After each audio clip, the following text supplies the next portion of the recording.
what decade or time period would you like to experience for a week? And like, let me preface, you will automatically come back to the present. You can't fully be harmed in the time you're going back, and any harm you do get is gone when you come back to the present. Is this just the past? Yeah, just the past, because we don't know the present or future. And the beginning of time. Oh God, you're so annoying. I would like to go back to where it all began for 1 week. Where it all began. I want to see the first week. Day one. You want to go back to day one? Yeah. You want to see the first week? Yeah, I mean, do you think it's going to be like... It's been laid out, obviously, in the Bible. Do you think it's going to be like Genesis? 6 days of work and 1 of rest. We'll see what happens, but... You're going to enjoy some darkness for a little bit? Yeah. I don't know. Big Bang, aliens coming down and planting, Prometheusizing, whatever happens in that movie. Yeah, I want to go back. No, probably the 19... I feel like... When's a good time? I don't know. The late 60s. I mean, if you're staying in America, that sounds like horrible. But if you're elsewhere, the Roman Empire.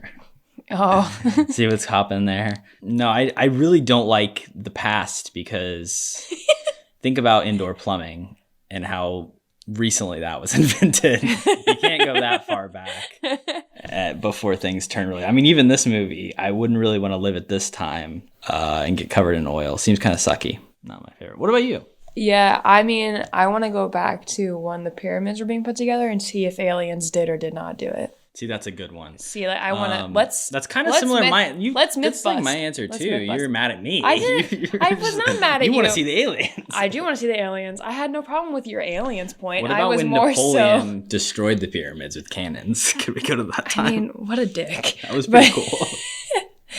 Thankfully, we are not talking about Napoleon. Or did you sleep today. through that part of the movie? No, I saw that, and I wish I was asleep.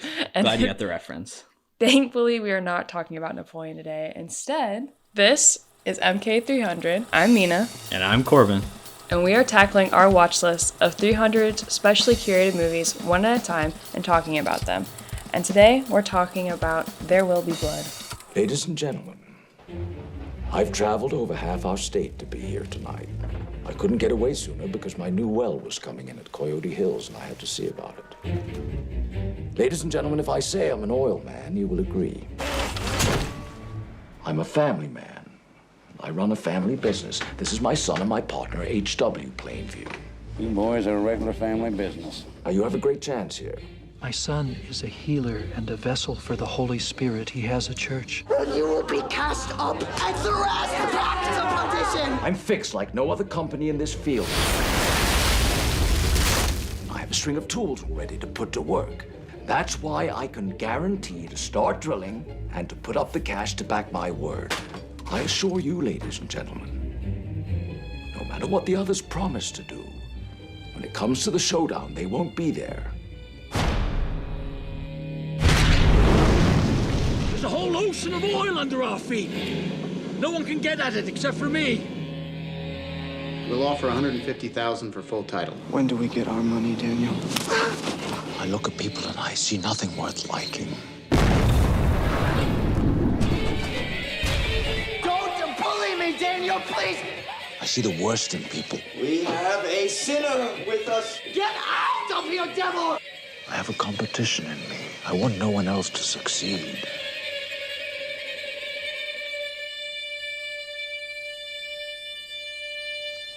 I can't keep doing this on my own. With these,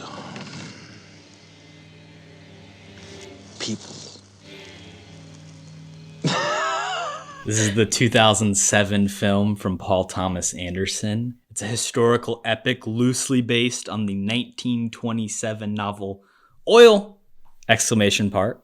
It's very similar to exclamation mark. Very similar to our Informant episode from a script by Paul Thomas Anderson as well that follows Daniel Plainview, a ruthless and competition-ridden oil man on a conquest for wealth and power through the extraction of oil during the Southern California boom in the late 19th and early 20th century.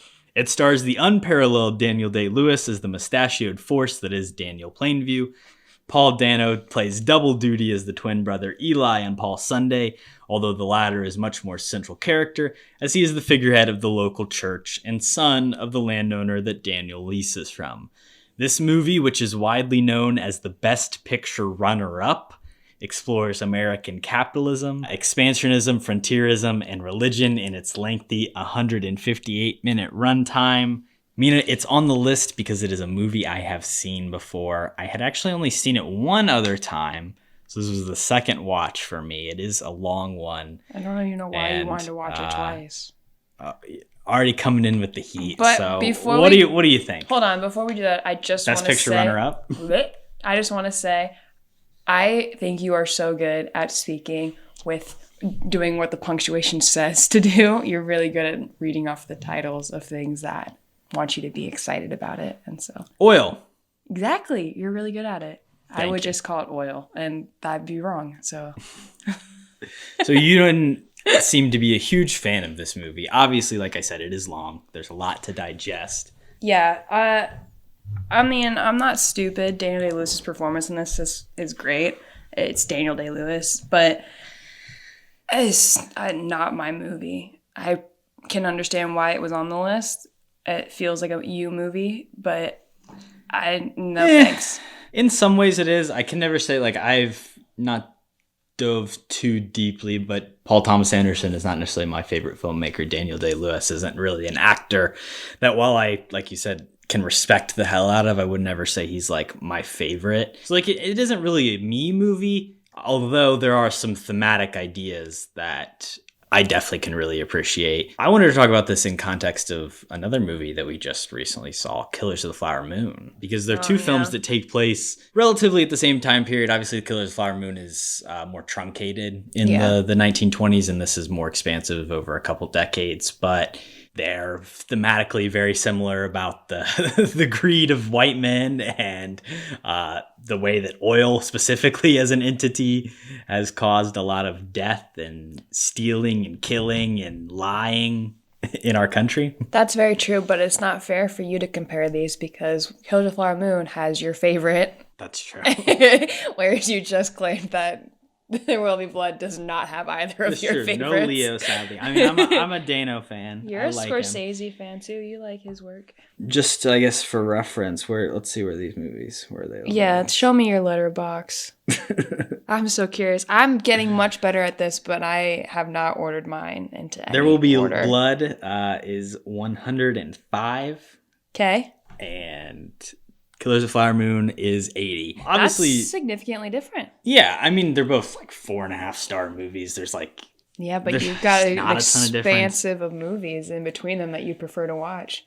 Quite a lot of varying levels of quality, including Eat, Drink, Man, Woman, a recent classic grab that we did on this episode, which I like more than this movie. So there you go. It's a good call. Yeah, thank you. I will say I appreciated it more on the second watch, and I think I even rose it up a little bit on that list. I think it was a little bit lower because, like I said, it's a lot to take in. Like, there's things that you can catch a lot more. You can kind of get into the intricacies of what it's trying to say beyond being like, wait, why is Paul Dano playing two characters? Yeah, we had to do a two-parter for this too because we did watch this New Year's Eve, and I had to tap out, so we went to bed and then watched the rest of it on the first, which could lead to why I don't like it as much. I really did not want to turn it back on the first, but had to finish it. The Paul Dano thing, playing two people, is not well represented in the movie because my initial thought was just he was pretending to be a different name to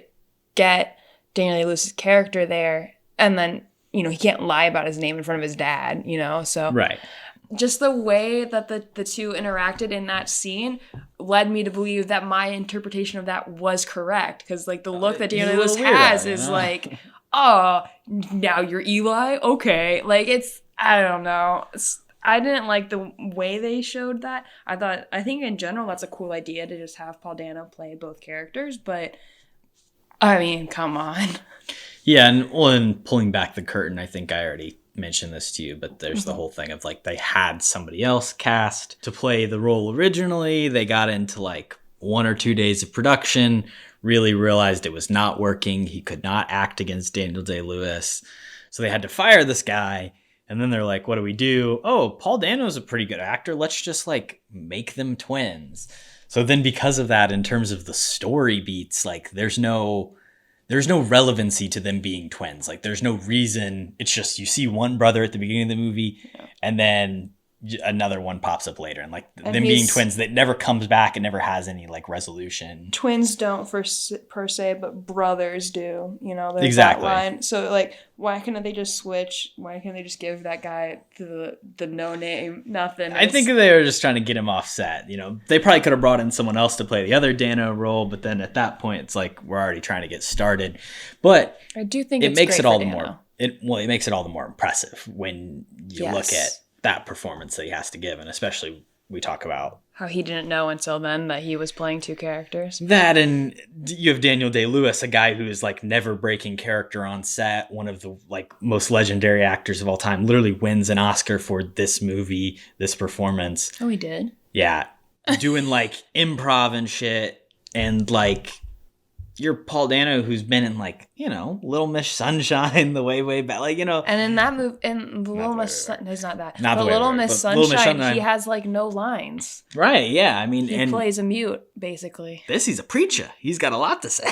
Yeah, I do think Paul Dano does a great job of acting against Daniel Day-Lewis. I think you would never guess that he was someone that's not as impressive, in quotation marks, you know, as Daniel Day-Lewis. I enjoyed Dano's performance. I just thought it was stupid, the movie. He's like 23 when he's making this movie. Holy shit. He's only 23 when he made this? Yeah. That's, okay, see, even more impressive. It is truly a phenomenal performance. And obviously it's so central to the story too. Like I mentioned at the top, like the religious themes are apparent in this. And like this movie is very much an American story. So like the capitalism stuff is there, but like the role that Christianity plays in our country and has played throughout its history is very prevalent. And it's also interesting to see Daniel Plainview as like a man kind of like waging a war with God throughout the film. Yeah. And I think it's always so neat to me to see how religion is portrayed in movies that are showing our past like this. So anything in the 20s or, you know, like, honestly, anything before media where people can kind of see what's happening. Because what preachers would say had a lot more sway, I think, because there was no, what else can I find that's out there? This is like what you see. And I thought the way Paul Dano's character Eli is like casting out demons and shit, like, get out of a ghost. You can just see why people would have so much faith in this one individual, because like they're not getting anything else. Especially where they're at in this movie. Like, there's nobody for miles, you know? And it just, I always think it's really interesting to see how religion is portrayed and, like, how different it was. Yeah, and I mean, you have, at the turn of the century, they're in Southern California. These people are kind of just like these ragtag towns that are being put together. And like you said, it's the religious figure that really has the most sway and the most voice in the community. And obviously he asked to like do a blessing on the oil well before they put it in. And then, you know, Daniel doesn't let that happen. And then a series of unfortunate events occur, including the deafening of Plainview's adoptive child, who then he casts aside. I like that character, especially because it's this idea of like him, the falsehood of like the American family. And he's like using this to portray himself as a family man. He's going around to all these people. So it's really important, single dad. Yeah, exactly. It's like, I'm a family man. This is my business with my son. And it's really just this basically child that from a worker that was exploited and killed, he, you know, picked up and is now exploiting for his own gain until the point in which he's useless. Yeah, which I think is probably where my hatred as all workers are stems, is he's just such a shit dad from the get-go.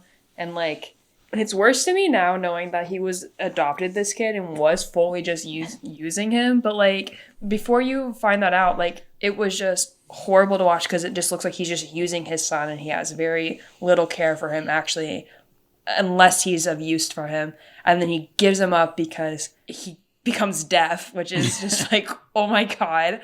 And first of all, to have Daniel Day-Lewis laying on you as a child, screaming at you, I feel like would be traumatizing, to say the least. But like, that was crazy. And then when we skip ahead, flash forward, decades, and his son's an adult and like, has a sign language interpreter for him, and married Dano's sister. Yeah, I love that for him. They seemed cute together. I wasn't mad at that. But then because his son decides, I'm going to go to a different country Mexico, and try shit out, now he gets to find out that he's adopted and Daniel Day-Lewis never loved him, and it's just, and I was just like, that's so gross, and I hate that so much. Was not a fan. In the beginning of the movie, he obviously has his big speech, which I think is like the thesis of the whole film, where he's like, I have a competition in me. And then he goes on and, like I said, manifests destinies, goes out west, sucks up all the oil from the earth, becomes a terrible person, murders, lies, manipulates people. Yeah. And then again, against his son, he's like, well, if you're going to leave me, then you are now my competition, and we are mortal enemies. Fuck you. And fuck you. Yeah, it's kind of crazy. And I guess like if you're not with me, you're against me. Oh man, it's very Anakin Skywalker of him. But like, it's kind of crazy. He kills a youngling at the end of this. Yeah, sure. Right? It's kind of like, it's kind of weird though that people thought of him as this like great family man. Like, because I think it would have been weird to see some guy with only one kid, like, because they were just having all kinds of kids because you needed a lot of kids that didn't survive, childhood very often, and you needed them to help you with stuff. And so I guess his like line that his mother died in childbirth really saved him there. Yeah. But just like, I think his story is kind of unbelievable if you like look back at it a little bit.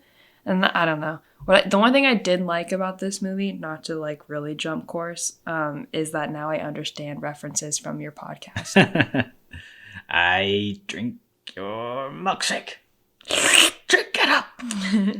Yeah, I mean, the thing that's interesting about it is like we don't even see Plainview interact with like a woman or like a female character in any sort of like romantic or sexual sense throughout this movie. He's like an entity of evil and greed that's like beyond that, because he's more metaphorical, like he's representative of a lot of people and a lot of ideas. The only time you see him interact with like a female character is the little girl that ends up marrying his son, and he does that out of like a protective situation, which I think is the only time you see him show some sort of humanity, which is an interesting point for them to decide that's where he's going to be caring and like that is do something that has nothing. There's nothing that he gains from that, because it's not.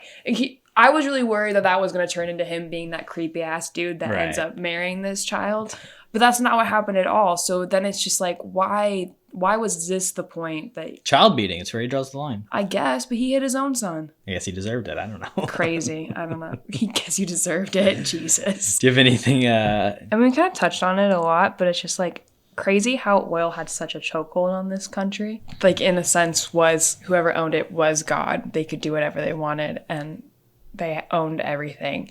And that's that like is just crazy. Well, it still kind of does in a sense, like not oil specifically, but like now other countries own us because of oil, and it's just like, well, it's like if it's before it was oil, it was something like if it's not oil, it's something else. Like there's always some resource, and they're all finite. Like at the end of this movie, again, saying like you said, the "I drink your milkshake" line is about how he sucked it all up and it's gone. Like the oil is long gone and destroyed. Like there's not a lot of oil left in this country that we're pumping up, Our resources are limited and our environment has been destroyed by our forefathers. Love that for us. I just think it's nuts. Like I just think it's a time period that I can't really comprehend that well, because there's not been something similar for me to witness growing up. So anytime a movie about this, or like seeing what aspects of life were like, this is amazing, or like this is the new thing, it's kind of crazy to think about. Yeah, and especially as something that was like so valuable and such a commodity. And then so dangerous to get. Oh yeah, I mean the people, the workers are. Like it's just crazy. And I think to tie it back to the comparison of Killers of the Flower Moon, like the things people would do to get it is disgusting. The things, the lengths people go to legally and illegally obtain it. It's, the same idea as when we built the railroads. We just, built it right over the people who died while doing it. And you've got literally people in this that like get crushed by stuff down in the oil well, and they're just like, well, leave them. Like, not a lot we can do. This movie is, there's a lot of death that kind of pops up throughout, and it doesn't shy away from that idea of kind of just how detrimental this was. Yeah, it's not afraid to show the harsh reality of what would happen while people were working there and how easy it was for a mistake to happen. Which makes it a great date movie, right? Oh, God, no. See, this is the kind of date movie where, like, if you don't want to pay attention to the movie and do other stuff, sure, put it on. But if you it's a weird choice. Want to have smart, politically and economically charged discussions with your significant other, hell yeah. If you want to see Daniel Day-Lewis be a dick for 3.5 hours. Get yourself a leftist baddie and watch Daniel Plainview drink milkshakes and smash. Thanks for listening. Bye. Thanks for listening to the episode. You can follow the rest of our happenings over here at Cody and Korbin Have a Podcast on Instagram, Twitter, and TikTok at Cat Podcasts, KHAPODCAST. Please follow us on Spotify, give us a rating, subscribe to our YouTube channel, and follow along for more.